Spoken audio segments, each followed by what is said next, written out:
Này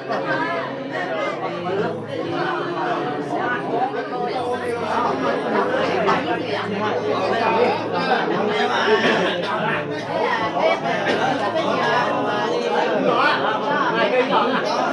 Này coi chín à?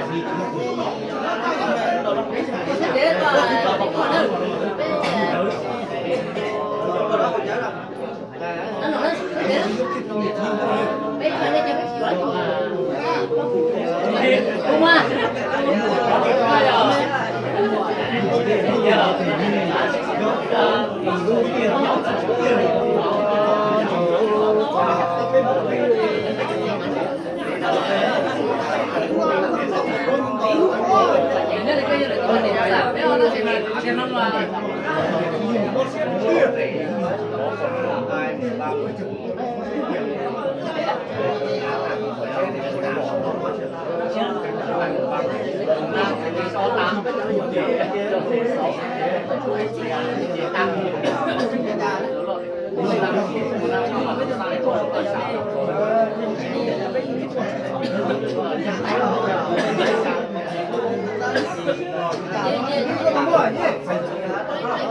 Mà vừa vào chứ vừa để ý á.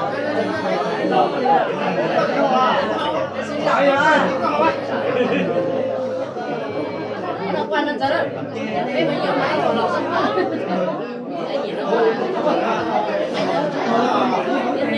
Hỏi mà rồi đó. Anh nói gì có không ít tiền á.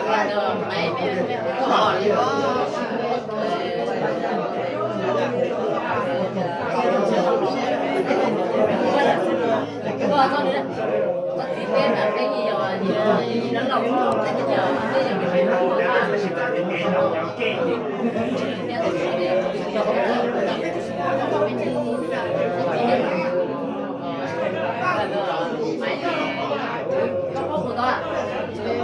Cho ba mình luôn mà coi cái pha nó rồi. Nhiều nó lớn cái nó đi ta rồi. Nhiều nó không đi tàu đấy nhớ là.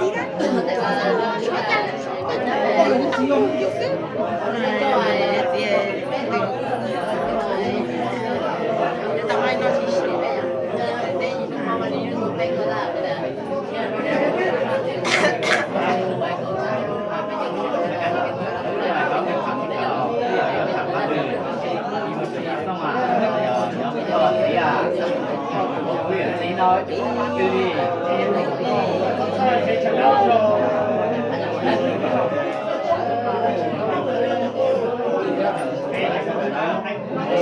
chú ba mà dân liền cả đó thì nó sẽ cả đó là đó là nó nghĩa là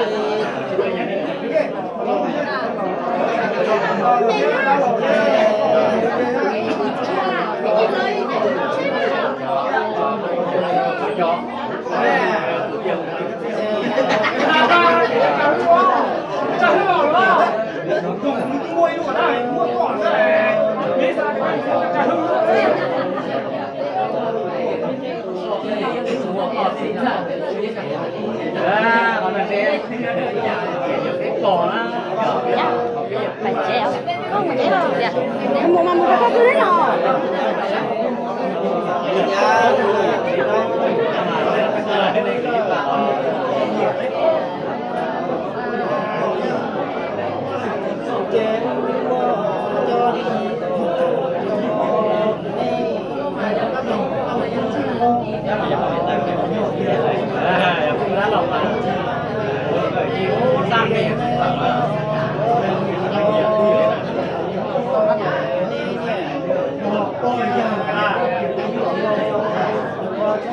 có giật xí nha cơ giống như coi là tôi còn người giàu nó mờ nó coi giờ nó hết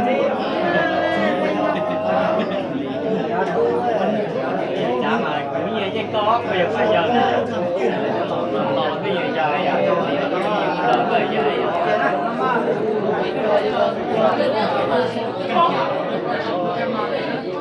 mấy mấy giờ đi thôi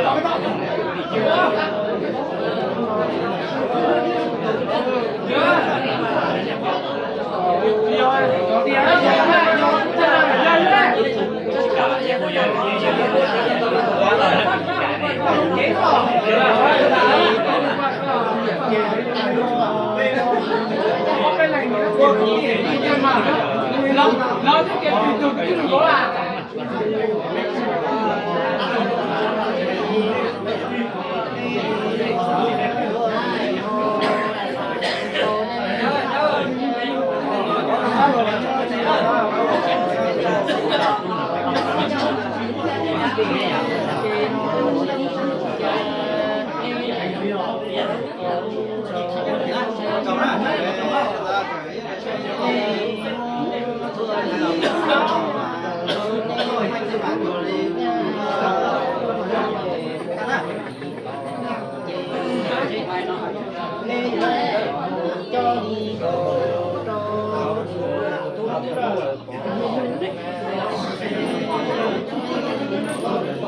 Nhưng mà cái đấy chính chia kể bố quay có mà tao hỏi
sao cho người nó cái lỗ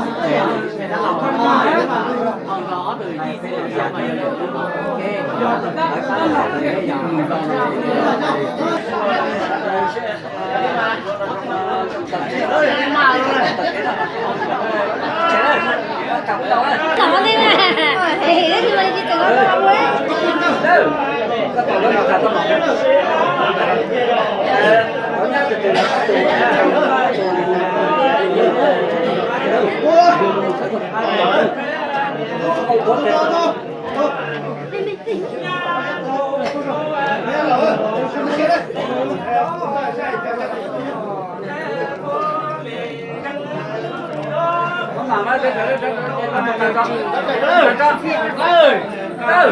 Để mà muốn đi vấn đề của cái gì nếu mà không thì tôi mà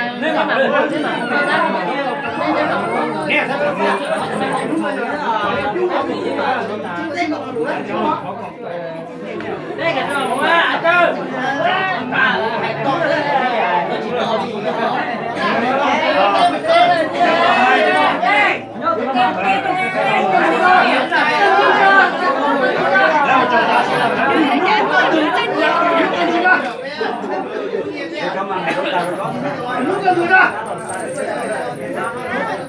cái này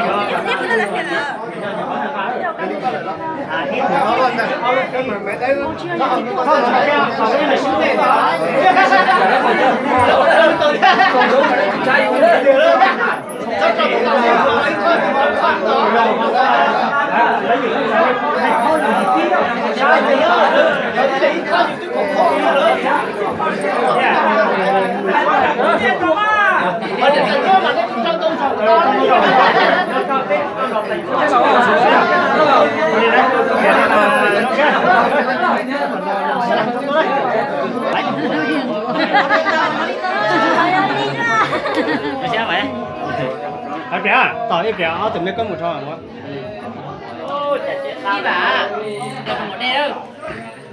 Cờ gì thì nói như không đi cả thì đừng gì đó. Đừng một đeo nữa. cái tên nào Tỏ biết không? Bây giờ chọc của nó giờ cũng chưa thì chọc của nó. Điểm kia.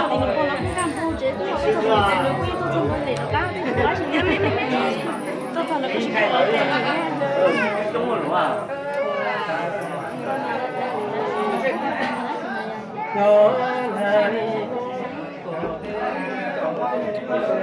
Bé con đi bảo bố đi. Bây giờ tí này họ lúc tí à?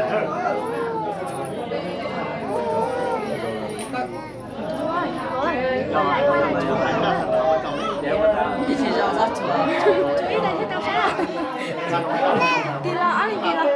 Kỳ lạ. Tình cảm như thế nào?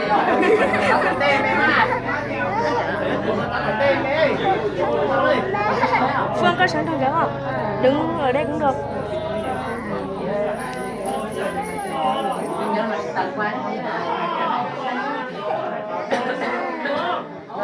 Tao hả? Đâu.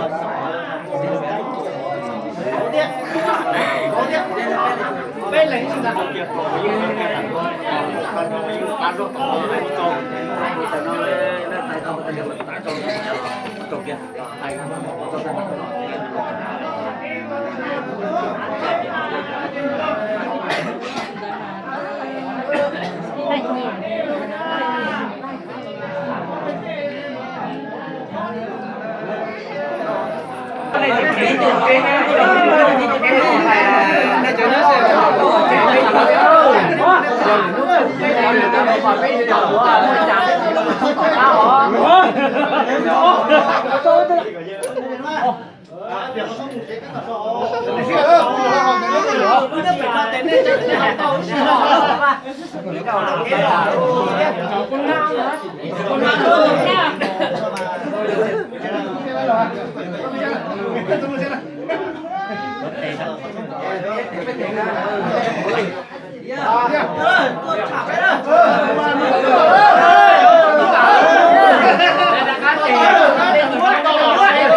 Không mà xích tỏ không mà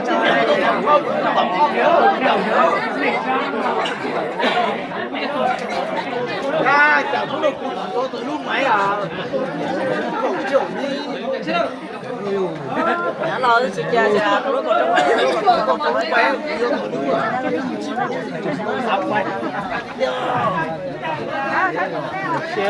hôm nay anh không có cái máy cậu trưởng dưới em đừng coi đâu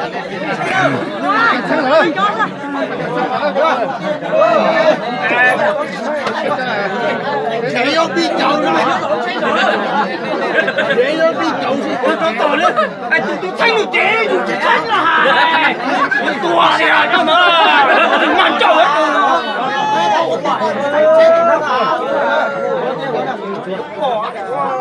đây là chạy chạy còn trang chạy gì đó chính ra chạy xích tàu á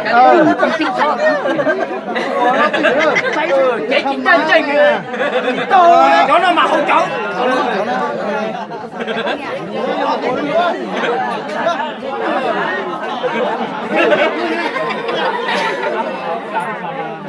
Nghi quá. Bây giờ con em một tỏ lắm rồi, rồi chỉ muốn là chỉ còn có rồi. Nhẹ rồi. Lo hổ nó chịu. Chưa sửa nó là. Còn đây chấm mà chỉ có tao lọc mà không nhẹ nè. Nó học rồi. Tất cả nó mua. Thế cho mà chắc chắn là hồi đây chấm mà nó chỉ mua chứ mà nói. Đấy nhẹ có của. Mà của. Bây giờ chỉ mua cho xin vào, bây giờ phải chở ơi. Ôi. Nó sai là khó chịu.